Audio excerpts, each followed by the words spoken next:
नमस्ते, सबको मेरी प्रणाम। आज मैं आपके पास एक नए विषय के बारे में बताना चाहता हूँ। आज मैं आपके पास हिंदी व्याकरण के बारे में बताता हूँ। आपके राय में हिंदी व्याकरण क्या है? उसका मतलब क्या है? हाँ, हिंदी व्याकरण हिंदी भाषा को शुद्ध रूप में लिखने और बोलने संबंधी नियमों का बोध कराने वाला शास्त्र है। यह हिंदी भाषा के अध्ययन का महत्वपूर्ण हिस्सा है। इसमें हिंदी के सभी स्वरूपों का 4 खंडों के अंतर्गत अध्ययन किया जाता है तथा वर्ण विचार के अंतर्गत ध्वनि और वर्ण तथा शब्द विचार के अंतर्गत शब्द के विविध पक्षों संबंधी नियमों और वाक्य विचार के अंतर्गत वाक्य संबंधी विभिन्न स्थितियों एवं छंद विचार में साहित्यिक रचनाओं के शिल्पगत पक्षों पर विचार किया गया है। हमें किसी भाषा को सीखने के लिए या उपयोगी करने के लिए व्याकरण का आवश्यकता जरूरत है। किसी भाषा में लिखने या बोलने के लिए व्याकरण अत्यंत आवश्यक है। आज मैं हिंदी व्याकरण के 2 अंग के बारे में यह बताता हूँ। उस अंग है संज्ञा, सर्वनाम, लिंग और वचन। हमें आज इन 4 अंगों के परिभाषा और भेद एक कार्टून वीडियो की सहायता से पढ़ रहा हूँ। आप लोग इस कार्टून वीडियो को देखिए। संज्ञा और उसके भेद। संज्ञा की परिभाषा। संज्ञा किसी व्यक्ति, वस्तु, प्राणी, भाव व स्थान के नाम को संज्ञा कहते हैं। जैसे व्यक्ति राजू, मीरा, गीता, अशोक, राहुल, हरि, अकबर, एंथनी, रीटा, लता, आशा, नज़्मा आदि। वस्तु गेंद, फल, साइकिल, बोतल, पेंसिल, कागज, पुस्तक, पेड़, पत्ता, फूल, कुर्सी आदि। प्राणी मनुष्य, पशु, पक्षी, गाय, घोड़ा, बंदर, रीछ, हाथी, बकरी आदि। भाव क्रोध, खुशी, प्रेम, ईर्ष्या, दुख, भूख, प्यास आदि। स्थान दिल्ली, मुंबई, मद्रास, कलकत्ता, मथुरा, पंजाब, तमिलनाडु, हरियाणा, अमृतसर, केरल, उड़ीसा आदि। इनके अलावा रिश्ते, मौसम, धातु, पदार्थ आदि भी संज्ञा कहलाते हैं। संज्ञा के भेद। हिंदी व्याकरण के अनुसार संज्ञा के 3 भेद होते हैं, परंतु अब इसमें अंग्रेजी व्याकरण के अनुसार 2 भेद और सम्मिलित हो गए हैं, जो कि जातिवाचक संज्ञा के भेद हैं। ये भेद इस प्रकार हैं: व्यक्तिवाचक संज्ञा, जातिवाचक संज्ञा, क द्रव्यवाचक संज्ञा, ख समूहवाचक संज्ञा, भाववाचक संज्ञा। पहला, व्यक्तिवाचक संज्ञा। जो शब्द किसी विशेष एवं निश्चित व्यक्ति, वस्तु व स्थान की जानकारी देते हैं, उन्हें व्यक्तिवाचक संज्ञा कहते हैं। जैसे डॉक्टर भीमराव अंबेडकर ने भारत के संविधान की रचना की। विशेष व्यक्ति। इस वाक्य में डॉक्टर भीमराव अंबेडकर एक विशेष व्यक्ति हैं। यहाँ हमने उनके नाम से उन्हें संबोधित किया है। भारत का सबसे पहला वेद ऋग्वेद है। विशेष वस्तु। ऋग एक वेद है जो कि लिखित रूप में मौजूद है। ऋग्वेद एक विशेष पुस्तक है। जामा मस्जिद दिल्ली में स्थित है।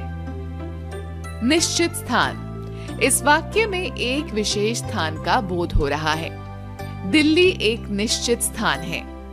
इन उदाहरणों के माध्यम से हम समझ सकते हैं कि जब किसी विशेष व्यक्ति, निश्चित स्थान एवं विशेष वस्तु की बात की जाती है तो वह व्यक्तिवाचक संज्ञा कहलाती है। 2. जातिवाचक संज्ञा। किसी भी प्राणी, जंतु एवं समूह की जानकारी देने वाली संज्ञा शब्दों को जातिवाचक संज्ञा कहते हैं। जैसे रानी किताब पढ़ रही है। इस वाक्य में केवल किताब कहा गया है, अर्थात वो कोई भी किताब हो सकती है। यहाँ किताब के पूरे समूह की बात की गई है। बच्चे विद्यालय जाते हैं। इस पंक्ति में केवल बच्चे कहा गया है, अर्थात किसी विशेष बच्चे के बारे में नहीं, अपितु सभी बच्चों की बात की गई है। आज हम फल खाएंगे। इस वाक्य में किसी फल का नाम नहीं लिया गया है, बल्कि यहाँ फलों के समूह की बात की गई है। यदि मैं यहाँ कहूँ कि मैंने आज आम खाया था, तो यह भी जातिवाचक संज्ञा ही है, क्योंकि आम की किसी विशेष प्रजाति का नाम नहीं लिया गया है। जातिवाचक संज्ञा के 2 भेद होते हैं। पहला द्रव्यवाचक और दूसरा समूहवाचक। द्रव्यवाचक वह संज्ञा शब्द जो ऐसे पदार्थों तथा द्रव्यों का बोध कराते हैं जिनसे नई वस्तुएं बनती हैं एवं उनका माप तोल किया जा सकता है, उन्हें द्रव्यवाचक संज्ञा कहते हैं। जैसे सोना, चांदी, मिट्टी, लोहा, तांबा, लकड़ी, दूध, पीतल आदि। समूहवाचक संज्ञा। ऐसे शब्द जो किसी समूह या समुदाय का बोध करवाते हैं उन्हें समूहवाचक संज्ञा कहते हैं। जैसे कक्षा, परिवार, सेना, जनता, अस्पताल, मंदिर आदि। समूहवाचक संज्ञा के समूह के प्रयोग सुनिश्चित होते हैं, इनको बदला नहीं जा सकता। जैसे पर्वतों की श्रृंखला, नक्षत्रों का मंडल, तारों का पुंज, कागज का दस्ता, सैनिकों का जत्था, चोरों का गिरोह, गायकों की मंडली, कर्मचारियों या मजदूरों का संघ, भेड़ों का झुंड। 3. भाववाचक संज्ञा। जिन संज्ञा शब्दों से किसी व्यक्ति या वस्तु के गुण, दोष, दशा, अवस्था, धर्म आदि का बोध होता है, उन्हें भाववाचक संज्ञा कहते हैं। जैसे दया, शांति, प्रेम, अच्छाई, धैर्य, बुढ़ापा, सफलता, सुंदर, बहुमूल्य इत्यादि। भाववाचक संज्ञा में उन गुणों का बोध होता है जिसका अनुभव हमारा मन या हृदय करता है, किंतु हम उन्हें ना तो देख सकते हैं ना ही स्पर्श कर सकते हैं। जैसे क्रोध, आक्रोश, मिठास, शत्रुता, मित्रता आदि। भाववाचक संज्ञाएं 4 प्रकार के शब्दों से बनाई जा सकती है। इसके कुछ उदाहरण इस प्रकार हैं। जातिवाचक संज्ञा से मित्र, मित्रता, मनुष्य, मनुष्यता, मजदूर, मजदूरी, देव, देवत्व, ममता, ममत्व, चोर, चोरी। सर्वनाम शब्दों से स्व, स्तव, अपना, अपनापन, निजी, निजता, अहम, अहंकार, पराया, परायापन, सर्व, सर्वस्व। विशेषण शब्दों से वीर, वीरता, खट्टा, खटास, आलसी, आलस्य, चालाक, चालाकी, गहरा, गहराई, गरम, गरमाई। क्रिया शब्द से थकना, थकावट, जीतना, जीत, हंसना, हंसी, सींचना, सिंचाई, लिखना, लिखाई, देखना, दिखावट। सर्वनाम। सर्वनाम की परिभाषा। संज्ञा के स्थान पर इस्तेमाल होने वाले शब्दों को सर्वनाम कहते हैं।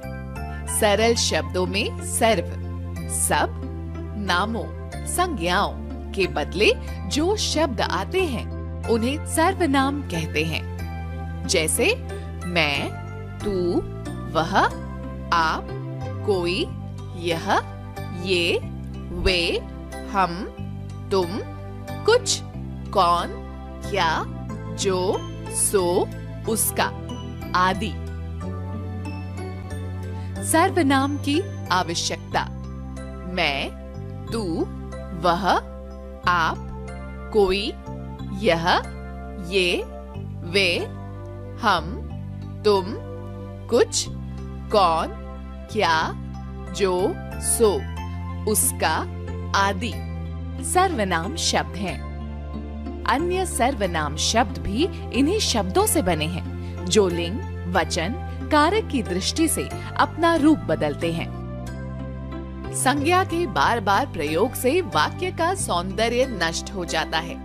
सर्वनाम शब्दों के प्रयोग से इस दोष को दूर किया जा सकता है और वाक्य का सौंदर्य भी बना रहता है। उदाहरण, सीता कल गांव जा रही है। सीता ने अपना सारा सामान बांध लिया है। सीता अपनी बड़ी बहन के साथ जाएगी। सीता ने गांव के बारे में बहुत कुछ सुना है। सीता का बहुत मन था गांव जाने का।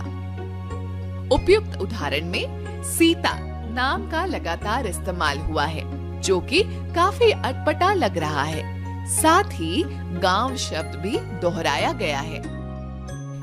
इन शब्दों के स्थान पर सर्वनाम शब्द का उपयोग कर सकते हैं जो सुनने और पढ़ने में सही लगेंगे। जैसे सीता कल गांव जा रही है। उसने अपना सारा सामान बांध लिया है। वो अपनी बड़ी बहन के साथ जाएगी। उसने वहां के बारे में बहुत कुछ सुना है। उसका बहुत मन था वहां जाने का। उसने, वो, वहां, उसका, ये सभी सर्वनाम शब्द हैं जो संज्ञा यानी सीता और गांव के स्थान पर प्रयोग हुए हैं। दूसरा, सर्वनाम शब्दों के इस्तेमाल से हम आदर और अनादर के भाव को व्यक्त करते हैं। जैसे आप आदर के लिए प्रयोग होता है और तू अनादर के लिए। सर्वनाम शब्द आश्रित वाक्यों को प्रधान वाक्यों से जोड़ने का कार्य भी करते हैं। जैसे वह सुंदर नृत्य करती है, सो उसे उपहार दिया गया। यहाँ वह सुंदर नृत्य करती है को सो शब्द उसे उपहार दिया गया इस वाक्य से जोड़ने का कार्य कर रहा है। लिंग, जिससे किसी के पुरुष जाति और स्त्री जाति के होने का बोध होता है, उसे लिंग कहा जाता है। इसमें केवल कोई व्यक्ति नहीं होता, अपितु पशु, पक्षी, वस्तुएं भी सम्मिलित हैं। जैसे पिताजी आज बाहर गए हैं। पेड़ हवा से गिर गया। माँ कपड़े धो रही है। तुम्हारी घड़ी कहाँ है? दादी रामायण पढ़ रही है। भैया काम पर गए हैं। इन सभी वाक्यों में पिता, पेड़, भैया शब्द से पुरुष जाति का बोध हो रहा है और दादी, घड़ी, माँ शब्द से स्त्री जाति का बोध हो रहा है। लिंग दो प्रकार के होते हैं, पुल्लिंग और स्त्रीलिंग। पुल्लिंग, जिन शब्दों से पुरुष जाति का बोध होता है उन शब्दों को पुल्लिंग कहा जाता है। जैसे पिता, राजा, घोड़ा, कुत्ता, बंदर आदि। उदाहरण, पर्वत बहुत ऊंचा है। सभी का बचपन बहुत सुंदर होता है। जहाज डूब गया है। ये डब्बा मेज पर रख दो। स्त्रीलिंग, जिन शब्दों से स्त्री जाति का बोध होता है उन शब्दों को स्त्रीलिंग कहा जाता है, जैसे लकड़ी, बकरी, माता, रानी, जूं आदि। उदाहरण, उसकी तो खटिया खड़ी हो गई। किताब बहुत पुरानी है। धूप निकल गई है। यह सीता की बंदूक है। हम स्त्रीलिंग से पुल्लिंग और पुल्लिंग से स्त्रीलिंग शब्द बना सकते हैं। कैसे? आइए देखते हैं। पुल्लिंग शब्द से स्त्रीलिंग शब्द: लड़का, लड़की, पिता, माता, दादा, दादी, नर, नारी, राजा, रानी, घोड़ा, घोड़ी, हाथी, हथनी, सुंदर, सुंदरी। स्त्रीलिंग शब्द से पुल्लिंग शब्द: चूहिया, चूहा, सुनारिन, सुनार, मालिन, माली, बेटी, बेटा, मालकिन, मालिक, सेठानी, सेठ, इंद्राणी, इंद्र, नौकरानी, नौकर। वचन।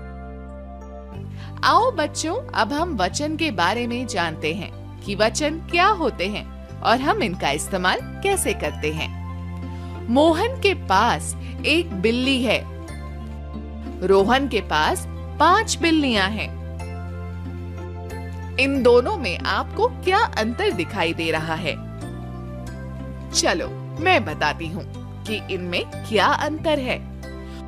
मोहन के पास केवल एक बिल्ली है और रोहन के पास 5 बिल्लियां हैं। मतलब दोनों वाक्यों में बिल्ली की संख्याओं का पता चल रहा है। तो शब्द के जिस रूप से संख्या का बोध हो उसे वचन कहते हैं। अर्थात शब्द के जिस रूप से उसकी संख्या में एक या एक से अधिक होने का पता चलता हो उसे वचन कहते हैं। जैसे लड़का, लड़के, पत्ता, पत्ते, बूंद, बूंदे, मैं, हम, रस्सी, रस्सियां। वचन के भेद। हिंदी व्याकरण में वचन के 2 भेद होते हैं, एक वचन और बहुवचन। एक वचन, जिस शब्द के रूप से उसके एक होने का पता चले उसे एक वचन कहते हैं। जैसे कपड़ा, बाल्टी, चिड़िया, पुस्तक, घड़ी, बच्चा, घोड़ा आदि। बहुवचन, जिस शब्द के रूप से उसके एक से अधिक होने का पता चले उसे बहुवचन कहते हैं। जैसे बच्चे, पुस्तकें, बाल्टियां, फसलें, लकड़ियां, चादरें आदि। हिंदी भाषा में आदर प्रकट करने के लिए एक वचन के स्थान पर बहुवचन का प्रयोग होता है। जैसे मास्टर जी पढ़ा रहे हैं, मेरी माताजी बाहर गई है, पिताजी आप कब आए। कुछ शब्द सदैव एक वचन ही रहते हैं, जैसे नल, बादल, आकाश, प्रजा, पाप, क्रोध, प्रेम, चीनी, पराजय आदि। कुछ शब्द सदैव बहुवचन ही रहते हैं, जैसे प्राण, दाम, दर्शन, दुर्लभ, आंसू, सोना, धन, समाचार, होश, भाग्य आदि। आओ अब हम एक वचन से बहुवचन और बहुवचन से एक वचन बनाते हैं। एक वचन से बहुवचन बनाना। लड़का, लड़के, बहन, बहनें, आंख, आंखें, सड़क, सड़कें, पुस्तक, पुस्तकें, बात, बातें, बेटा, बेटे, घोड़ा, घोड़े। बहुवचन से एक वचन। केले, केला, कन्याएं, कन्या, कविताएं, कविता, अध्यापिकाएं, अध्यापिका, नदियां, नदी, थालियां, थाली, अंगूठियां, अंगूठी, धातुएं, धातु। वर्णों से वाक्य बनाना। बच्चों, आप तो जानते ही हैं कि वर्णों और मात्राओं के योग से शब्द बनते हैं, जैसे क, म, ल, कमल, र, म, न, रमन, र, बड़ी की मात्रा त, आ, रीता, स, ओ की मात्रा ह, म, सोहम आदि इत्यादि। अब हम इन शब्दों के मेल से अर्थात शब्दों को जोड़कर वाक्य कैसे बनाते हैं और उन्हें क्रम से लगाकर सही और अर्थपूर्ण वाक्य कैसे बनाते हैं, ये देखेंगे। आइए इसे कुछ इस प्रकार समझते हैं। रात को हम सोते हैं। रात को हम सोते हैं। कल हम स्कूल जाएंगे। कल हम स्कूल जाएंगे। गाय घास खाती है। गाय घास खाती है। शेर जंगल में रहता है। शेर जंगल में रहता है। बच्चों, ये सभी शब्द हैं जिन्हें जोड़कर हम समझ सकते हैं कि इनका मतलब क्या निकल रहा है। आइए इसे हम और अच्छे से समझते हैं। राम है पढ़ रहा।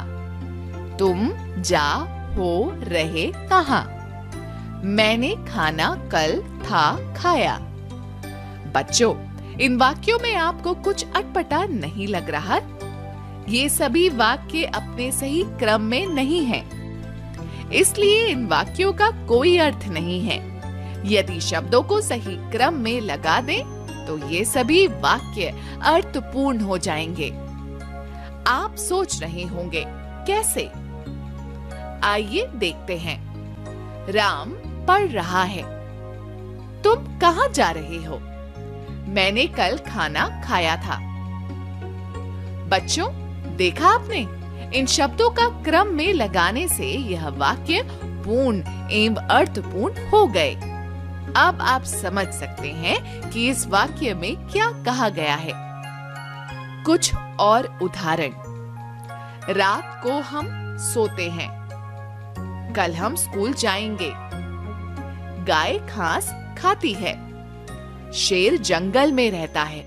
मुझे उम्मीद है कि हर एक व्यक्ति को यह वीडियो समझता है। हमें अगली कक्षा में फिर से मिलेंगे। धन्यवाद।